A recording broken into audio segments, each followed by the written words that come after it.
Meet mister Vijay Bhaskar.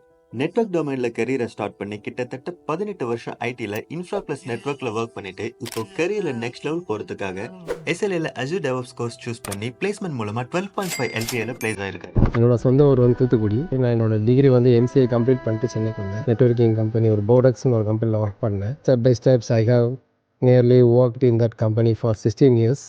இன் பிட்வீனில் வந்து பார்த்தீங்கன்னா company is acquire from some other big companies. Street company எங்களை அக்வயர் பண்ணும்போது அவங்களோட சர்வர்ஸ் எல்லாமே வந்து க்ளவுடில் இருந்துச்சு. இந்த லெவலுக்கு நம்ம போனால் you have to learn more. So அப்போது கூகுளில் சர்ச் பண்ணும்போது எனக்கு சாஃப்ட் லாஜிக் தான் எனக்கு ஃபஸ்ட்டு தெரிஞ்சுது. கவிப்ரா மேமை வந்து மீட் பண்ணேன். ஸோ அவங்க தான் எனக்கு வந்து ஒரு ஆப்ஷன் கொடுத்தாங்க. ஸோ அசூர் வித் டெவாப்ஸ் நீங்கள் படிங்க. So it will be huge recommended ஃபீல்டில் இருக்குது. ஸோ உங்களுக்கு அது வந்து ரொம்ப ஹெல்ப்ஃபுல்லாக இருக்கும் உங்களோட ஃபியூச்சருக்கு அப்படின்னாங்க. ஸோ 18 எக்ஸ்பீரியன்ஸ்க்கு நீங்கள் வந்து பிளேஸ்மெண்ட் உங்களால் கொடுக்க முடியுமா அப்படின்னு சொல்லி நான் கேட்கும்போது அவங்க முடியும், நீங்கள் ப்ரொஃபைலை கொடுங்க, பார்த்துட்டு நான் சொல்கிறேன் அப்படின்றாங்க. And after 1 week he called me. So உங்கள் ப்ரொஃபைலுக்கு வந்து நிறைய ஆப்ஷன்ஸு நிறைய கம்பெனி வந்து ஓகே பண்ணியிருக்காங்க. நீங்கள் வந்து உங்களோட அப்டேட்டட் ப்ரொஃபைல் கொடுங்க அப்படின்னாங்க. அதே மாதிரி அப்டேட்டட் ப்ரொஃபைல் கொடுத்தேன். விதின் அ வீக் அவங்க அரேஞ்ச் பண்ணாங்க ஒரு இன்டர்வியூ. இந்த ஃபர்ஸ்ட் இன்டர்வியூ எனக்கு கிளிக் ஆகி எனக்கு வந்து ஜாப் கிடச்சிச்சு. தேங்க்யூ. ஐடியை பொறுத்த வரைக்கும் அப்டேட்டடா இருந்தால் தான் மார்க்கெட்ல சஸ்டெயின் ஆக முடியும். அதுக்கு ஒரு best example mister Vijay Bhaskar.